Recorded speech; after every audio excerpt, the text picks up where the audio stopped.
Bupati Badung Nyoman Giri Praste menyampaikan penghargaan dan terima kasih atas kesungguhan dan kerja keras pimpinan dan anggota DPRD, sehingga pembahasan dua dokumen penganggaran daerah dapat dilalui dalam suasana kebersamaan dan pemahaman yang sama berdasarkan amanat regulasi yang berlaku. Hal ini ditegaskan saat mengikuti rapat paripurna DPRD Badung yang dipimpin Ketua DPRD Putu Parwate dan Wakil Ketua 1 Wayan Suyase dengan agenda pengambilan keputusan Dewan terhadap rancangan kebijakan umum APBD KUA Kabupaten Badung tahun anggaran 2022 dan rancangan prioritas dan plafon anggaran sementara PPAS APBD Kabupaten Badung tahun anggaran 2022 di ruang sidang utama Gosana Kantor DPRD Badung, Jumat 13 Agustus 2021. Rapat paripurna yang dilaksanakan secara hybrid tersebut dihadiri pula Forkopimda Kabupaten Badung, Sekretaris Daerah beserta seluruh pimpinan OPD di lingkungan pemerintah Kabupaten Badung, pimpinan instansi vertikal di Kabupaten Badung, Direksi Perusahaan Daerah Kabupaten Badung, dan tenaga ahli DPRD dan fraksi DPRD Kabupaten Badung. Dengan disepakatinya KUA dan PPAS tersebut, berarti legislatif dan eksekutif bersama telah sepakat dan bertanggung jawab atas seluruh substansi yang terkandung dalam kedua dokumen anggaran tersebut, terutama berkenaan dengan kebijakan umum pendapatan dan belanja daerah, serta prioritas program kegiatan dan subkegiatan beserta plafon anggaran. Bupati Giri Praste juga menyebut seluruh masukan yang telah disampaikan Dewan akan dijadikan pertimbangan utama dalam menyempurnakan kebijakan pendapatan dan belanja daerah, serta menyesuaikan program kegiatan dan subkegiatan yang tertuang dalam dokumen KUA dan PPAS Kabupaten Badung tahun anggaran 2022 agar lebih realistis, efektif, dan efisien. Berdasarkan KUA dan PPAS Kabupaten Badung tahun anggaran 2022 yang telah disepakati tersebut, ia selaku Bupati akan menerbitkan surat edaran kepada seluruh perangkat daerah untuk menyusun RKA SKPD dalam rangka penyusunan rancangan APBD Kabupaten Badung tahun anggaran 2022. Pemerintah dan DPRD Kabupaten Badung telah menunaikan tugas, pokok dan fungsi untuk KUA dan PPAS berkenaan dengan APBD Kabupaten Badung tahun 2022. Jadi tinggal sekarang kami selaku Bupati menginstruksikan kepada SKPD untuk membuat RKA SKPD untuk pelaksanaan kegiatan itu. Saya kira itu sudah berjalan dengan baik. Harapannya kepada SKPD nanti dengan bertanggung jawab dong. Dan kami meyakini karena SKPD kita sesuai tugas pokok dan fungsi tanpa komando pun sudah bekerja dan bergerak dengan baik, dan selalu kita lakukan komunikasi. Pak, terkait rencana pembuatan pabrik oksigen sudah ada kajian Pak? Berkenaan dengan kajian ini, tim kita sudah bergerak. Contoh misalkan ya, kenapa kita memasang BTT yang lumayan besar? Ini saya sampaikan. Satu, kita akan tidak sama sekali tidak mengetahui kapan berakhirnya pandemi ini, itu dulu. Nah, pertama yang kita lakukan itu adalah bagaimana kita menyediakan untuk nakes insentif. Karena kemarin itu di tahun 2020 nakes diberikan insentif. Maka kami harus berikan ini. Yang kedua, kita berbicara tentang tracing, testing, dan treatment. Ketika kita berbicara masalah tracing dan testing, itu ada 1.500 lebih testing yang harus dilakukan dengan pelaksanaan 15% lebih dari tracing ini, maka 1.700 dilaksanakan tracing. Maka kita sudah berbasis sekarang ini di pertengahan bulan Agustus ini kita berbasis desa dan kelurahan.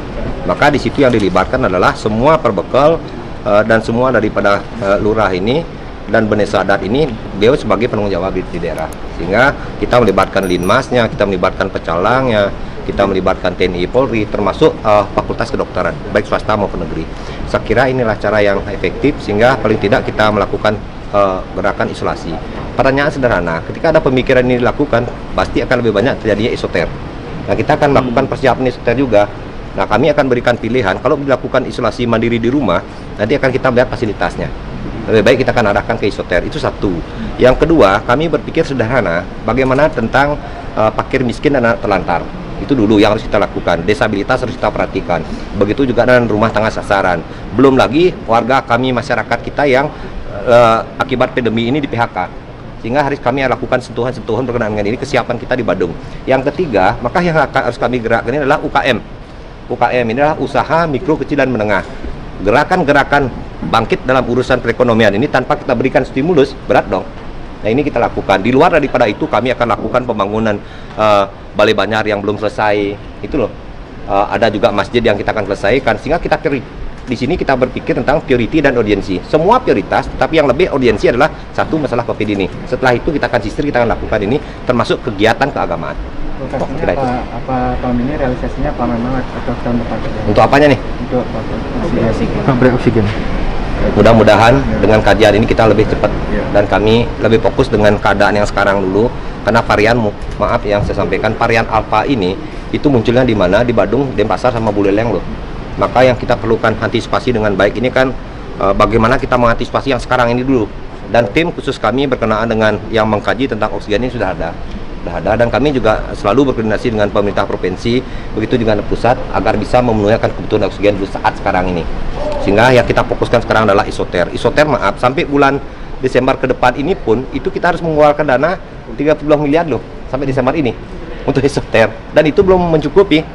Kenapa kita memiliki yang pertama ada di Pekong Beach, yang kedua di Wisma 2, yang Wisma Bima 1, Wisma Bima 2, Motel Made Bali, dan Bakong Sari. Ini kan contoh, ini belum memenuhi loh. Itu hanya baru maksimal kita bisa 700 isoter. Sedangkan yang lagi 1000 ini harus kita kondisikan dong. Dan 1000 lebih ini. Maka kita akan berpikir sederhananya begini, kami ingin memberikan sebuah fasilitas. Kalau dilakukan isolasi terpusat tanpa mendapatkan pelayanan yang memadai, saya kira itu kan susah juga. Karena imun tubuh daripada warga yang pasiennya kan bahkan naik turun kerasa. Pak Bupati, terkait dengan BLT ini, ketika BLT sudah jalan kok kemarin ujung-ujung ada koordinasi lagi dengan BPKP, kira-kira ada persoalan Pak Bupati? Oh tidak, kalau berbicara masalah ini adalah bantuan terdampak pandemi. Bantuan terdampak pandemi. Dengan koordinasi dengan BPKP ini, kita kan harus berpikir tentang 2022.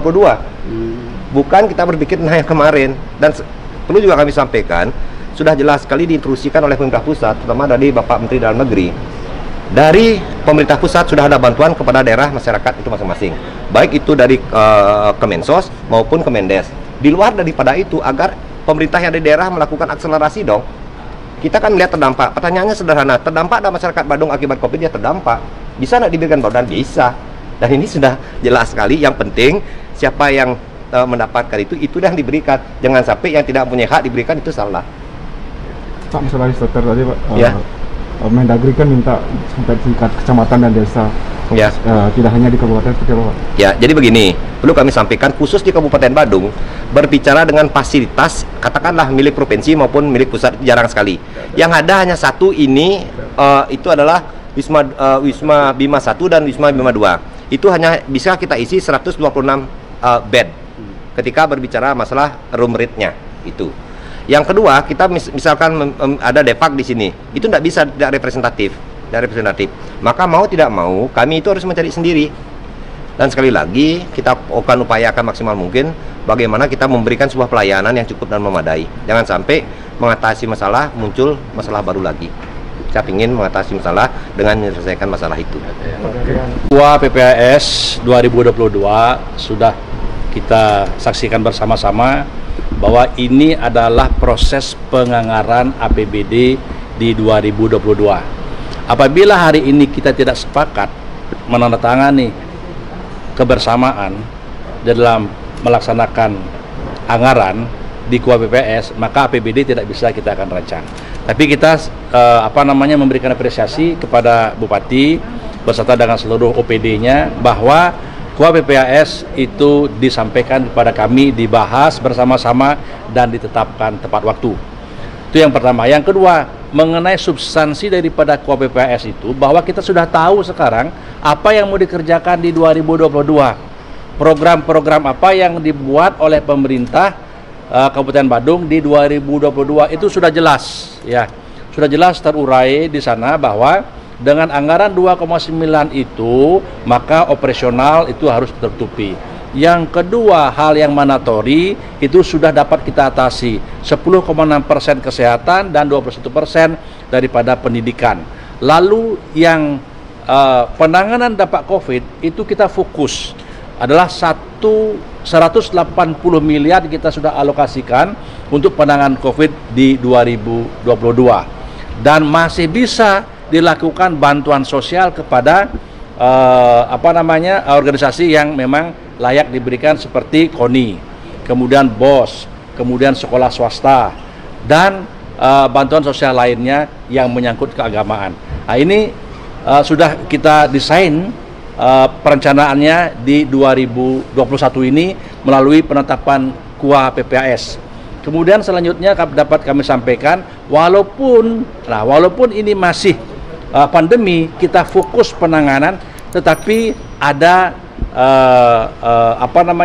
yang urgent pembangunan yang memang harus kita selesaikan, yaitu pembuatan sampah, kemudian balai keagamaan, kemudian termasuk juga balai Banjar yang belum selesai, kita juga berikan perhatian. Artinya efektif, efisien, dan profesional kita lakukan berdasarkan skala prioritas dalam KUA PPAS 2022. Sekian, terima kasih. Di samping itu, Giri Prasta menjelaskan dalam APBD Badung tahun 2022, pihaknya juga memasang BTT atau bantuan tak terduga yang cukup besar digunakan untuk penanganan pandemi, seperti pemberian insentif kepada tenaga kesehatan maupun pembentukan tim tracing, testing, dan treatment berbasis desa dan kelurahan. Bahkan lebih jauh, Giri Prasta mengungkapkan, sampai bulan Desember 2021, Pemka Badung harus menyiapkan anggaran sebesar 32 miliar rupiah untuk menyediakan tempat isolasi terpusat dengan segala fasilitas pendukungnya. Yang menjadi prioritas saat ini yaitu menyiapkan tempat isoter, memperhatikan fakir miskin dan anak terlantar, disabilitas, rumah tangga sasaran, maupun warga yang terkena PHK akibat pandemi. Sehingga harus memberikan sentuhan-sentuhan inilah kesiapan Badung. Bupati juga akan memberikan stimulus untuk menggerakkan UMKM dalam membangkitkan ekonomi. Di sini ia berpikir tentang priority dan urgensi. Tim Liputan Bali Week News melaporkan.